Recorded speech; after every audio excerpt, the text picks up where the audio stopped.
Syariat kan udah sempurna. Tiba-tiba Bapak ini punya gagasan bikin sebuah syariat dinisbatkan kepada agama. Kita tahu tidak ada dasarnya. Contoh saja zikir akhir tahun. Cari sampai bulu-bulu rontok, nggak ada itu dalilnya. Paham ya? Ada nggak zikir akhir tahun? Nggak ada kan? Tahun Islam aja nggak, apalagi tahun Masehi kan? Bahwa zikir ada. Nanti kita jelaskan kaidah-kaidah bid'ah. Yaitu apa? Salah satu kaidahnya apa? Ya, dalil yang umum dipraktekkan dalam perkara yang khusus. Misalnya contohnya, bahwa berzikir itu disyariatkan, tetapi mengkhususkannya pada malam tahun baru, ya, dengan berkumpul-kumpul, ini perkara khusus bukan? Maka dalil yang umum diamalkan dalam perkara yang khusus, maka membutuhkan dalil yang khusus.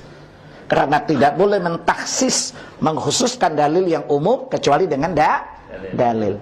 Perkara yang umum tidak boleh ditaksis, tidak boleh dibuat menjadi kekhususan kecuali dengan dalil. Nanti dijelaskan kaidah-kaidahnya seperti itu.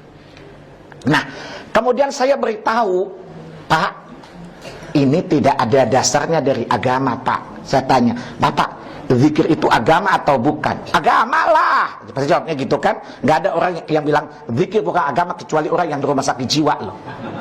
Setuju nggak? Nggak setuju saya pulang loh. Paham ya? Jadi kita ini contoh aja. Jadi supaya kita pakai nalar. Sebenarnya siapa sebenarnya yang menyebabkan terjadinya permusuhan itu? Siapa yang sebenarnya mendatangkan perpecahan? Dia Bapak ini punya gagasan, daripada kita bakar-bakar ikan, daripada kita jalan-jalan ke Monas, bakar petasan, mendingan kita zikir. Karena bid'ah itu datang dari mendingan kan? Paham? Jadi saya jelasin, Pak, zikir itu perkara agama atau dunia? Perkara agama lah. Baik. Perkara agama itu dari gagasan atau dalil? Ya dalil lah. Nah pertanyaannya, mana dalilnya bahwa Nabi pernah berzikir akhir tahun? Dia jawab nggak ada, tapi kan baik. Nah kita jawab, sesuatu yang tidak memiliki dasar dari syariat, maka itu perkara baru. Perkara baru dalam agama itu bid'ah. Ini saya yang memecah belah umat siapa? Saya atau penggagasnya tadi? Yang bikin masalah siapa sih? Saya tanya, ini yang bikin masalah siapa? Bukankah naluri kita melihat sesuatu yang salah kita ingin perbaiki, bukan? Bukankah menjadi naluri sosial kita apabila kita lihat orang salah jalan, kita pengen beritahu jalan lurusnya yang ini kan? Nah sekarang orang salah jalan, yang kita yakin salah jalan, kita beritahu, dia bilang jangan memecah persatuan. Gelong ini orang. Menurut bapak-bapak, siapa sebenarnya yang membuat persatuan itu pecah? Yang punya gagasan ide baru tadi atau yang ngasih tahu?